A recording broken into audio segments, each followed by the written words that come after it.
शेतकरी मित्रांनो नमस्कार. वार आहे गुरुवार, तारीख आहे 9 जुलै. तर 9 जुलैला महाराष्ट्रामध्ये वातावरण कसं असणार आहे, तर आजच्या व्हिडिओतून आपण बघणार आहोत. तर व्हिडिओ शेवटपर्यंत पहा, तरच तुम्हाला समजेल तुमच्या भागामध्ये पावसाची काय परिस्थिती असणार आहे. तर शेतकरी मित्रांनो, आपण जर गुरुवारी 9 जुलैला जर बघितलं, तर महाराष्ट्राच्या अनेक भागांमध्ये पाऊस हा होणार आहे. सर्वात आधी आपण पुणे परिसर बघूया. पुणे परिसरामध्ये आपण इथे बघू शकता आपल्याला पूर्णपणे कोरडं वातावरण गुरुवारी दिवसभर दिसत आहे. म्हणजे जास्त काही पाऊस वगैरे गुरुवारी 9 जुलैला जास्त काही दिसत नाही आहे. आपण जर तेच जर लोणावळा परिसर जर बघितला, त्याचबरोबर लावसा, महाड, महाबळेश्वर हा संपूर्ण परिसर आपण इथे बघू शकता. इथे आपण जर बघितलं लावसा आहे, महाड आहे, महाबळेश्वर आहे. म्हणजे या भागात पाऊस आहे, पण रिमझिम पाऊस हा अ, दिवसभर असणार आहे. म्हणजे दिवसभर म्हणजे अ, आपल्या आपण जर इथे बघितलं तर हा संपूर्ण पट्टा म्हणजे कुळगाव, बदलापूर, त्याचबरोबर पेण, मुरुड, जंजिरा, दापोली, चिपळूण या परिसरामध्ये. ते जर रत्नागिरी आपण बघितलं रत्नागिरीमध्ये, तर रत्नागिरीमध्ये पाऊस नाही आहे. फक्त त्या भागामध्ये ढगाळ वातावरण असणार आहे. हे देखील आपल्याला लक्षात घ्यायचं आहे. आपण जर राजपूर, कणकवली, सावंतवाडी हा परिसर बघितला तर येथे देखील फक्त ढगाळ वातावरण आहे. पणजीमध्ये ढगाळ वातावरण आहे. मुळगावमध्ये, कारवारमध्ये, त्याचबरोबर या परिसरात देखील पूर्णपणे ढगाळ वातावरण असणार आहे. हा देखील अंदाज आपल्याला लक्षात घ्यायचा आहे. शेतकरी मित्रांनो, आपण जर बेलगाव परिसरात इथे आपण बघू शकता, म्हणजे जास्त पाऊस नाही आहे, पण रिमझिम पाऊस या पट्ट्यामध्ये बेलगाव परिसरामध्ये असू शकते. तर हे देखील आपल्याला लक्षात घ्यायचं आहे. त्याचबरोबर आपण जर निपाणी इथे निपाणी आहे, त्याचबरोबर कोल्हापूर आहे, सांगली आहे, या परिसरात देखील पूर्णपणे कोरडं वातावरण उद्या गुरुवारी 9 जुलैला असणार आहे. विटा, त्याचबरोबर सातारा, बारामती, दौंड, कात्रज, इंदापूर, अकलूज, पंढरपूर, सांगोली, तर या परिसरात जर आपण बघितलं तर इथे देखील पूर्णपणे पंढरपूर, अकलूज या भागात देखील पूर्णपणे कोरडं वातावरण आहे. खाली जर आपण जत परिसर बघितला तर या भागात देखील पूर्णपणे आपल्याला कोरडं वातावरण दिसत आहे. तर शेतकरी मित्रांनो, आपण जर बार्शी, वैराग, भूम, त्याचबरोबर धाराशिव, तेर, कळंब, केज, अंबाजोगाई,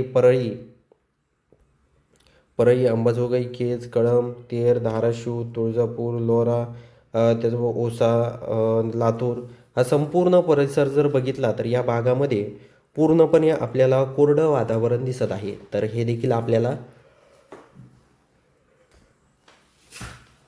लक्षात घ्यायचं आहे शेतकरी मित्रांनो.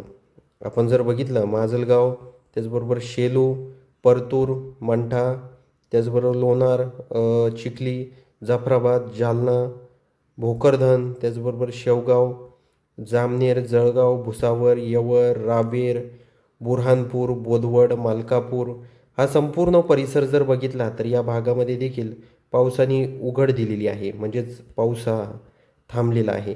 आपण इथे बघू शकता जळगाव, जामद, नांदुरा, त्याचबरोबर खामगाव, तेहलारा हा परिसर बघितला तर इथे देखील पूर्णपणे कोरडं वातावरण आहे. इथे आपण बघू शकता तर धरणी आहे. धरणीमध्ये देखील पूर्णपणे कोरडे वातावरण आहे. इथे अचलपूर, अंजनगाव, अकोट, पाती, अकोला हा परिसर बघितला तर या भागात देखील पूर्णपणे कोरडं वातावरण असणार आहे.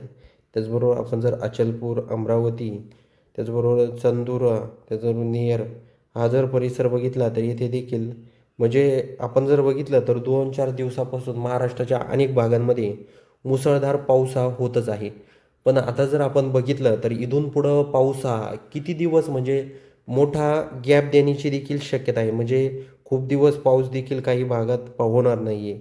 आपण जर तेलगाव, इथे आपण तेलगाव, अरबी, अ, पुलगाव, वर्धा, कळंब, यवतमाळ, नेर हा संपूर्ण परिसर जर बघितला तर या भागामध्ये पूर्णपणे आपल्याला कोरडं वातावरण दिसत आहे. तर शेतकरी मित्रांनो, आपण जर सावनेर, नागपूर, त्याचबरोबर आपण जर रामटेक, उंब्रेड, भंडारा, तुमसर हा परिसर बघितला, साकोली, त्याचबरोबर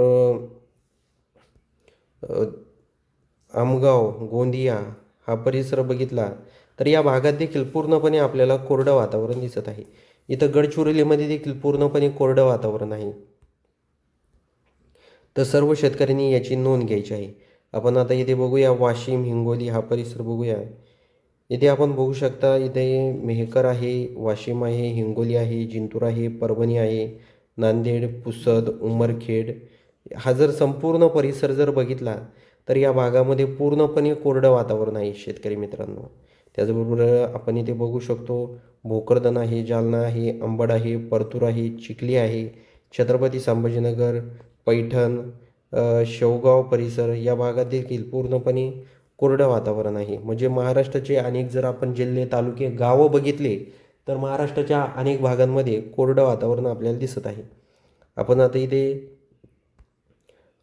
चाळीसगाव, इथे चाळीसगाव आहे, धुळे आहे, मालेगाव आहे, सटाणा आहे, साक्री, मनमाड या परिसरात देखील पूर्णपणे कोरडं वातावरण. इथे अंबळनेर आहे. तर पूर्णपणे दिवसभर कोरडं वातावरण गुरुवारी 9 जुलैला असणार आहे. तर हे देखील आपल्याला लक्षात घ्यायचं आहे. खास करून आपण जर इथे नंदुरबार परिसर जर बघितला, नंदुरबार, नवापूर त्याचबरोबर पेठ, नाशिक, घोटी, अकोले या परिसरात देखील पूर्णपणे आपल्याला कोरडं वातावरण दिसत आहे. त्याचबरोबर आपण इथे कोपरगाव परिसर बघूया. इथे येवला आहे, वैजापूर आहे, त्याचबरोबर कोपरगाव आहे.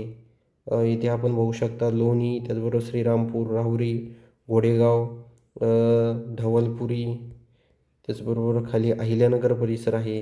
अहिल्यानगर मध्ये शिरूर आहे, केडगाव आहे, दौंड आहे, श्रीगोंदा आहे, मनसर, खेड या भागात देखील जेजुरी पूर्णपणे कोरडं वातावरण आपल्याला दिसत आहे. तर सर्व शेतकऱ्यांनी याची नोंद घ्यायची आहे. आता काही दिवसापासून मुंबई परिसरात देखील जास्त प्रमाणात पाऊस हा पडतच आहे. आपण इथे जर बघितलं मीरा भाईंदर, त्याचबरोबर ठाणे, मुंबई, नवी मुंबई, पनवेल, रसायनी, उरण, कोलीनगर, नायगाव, त्याचबरोबर पेण, त्याचबरोबर रसायनी, कर्जत, बदलापूर, कोळगाव, कल्याण, डोंबिवली हा संपूर्ण परिसर जर बघितला तर या भागात देखील पावसाने ही म्हणजे काही भागात आपण जर दुपारपर्यंत जर बघितलं तर दुपारपर्यंत या भागात पाऊस नाही आहे. पण दुपारनंतर पुन्हा रिमझिम पाऊस या भागामध्ये होणार आहे. मुंबई परिसरामध्ये हा देखील अंदाज आपल्याला लक्षात घ्यायचा आहे. शेतकरी मित्रांनो, आपण कोणत्या गावातून, कोणत्या जिल्ह्यातून, कोणत्या तालुक्यातून आपले व्हिडिओज पाहत असतात हे आम्हाला कमेंट बॉक्समध्ये नक्की सांगा. आणि त्याचबरोबर आपल्या व्हिडिओला शेअर, सबस्क्राईब करायला देखील विसरू नका. तर भेटूया अशाच नवीन हवामानाच्या व्हिडिओसह. तोपर्यंत नमस्कार.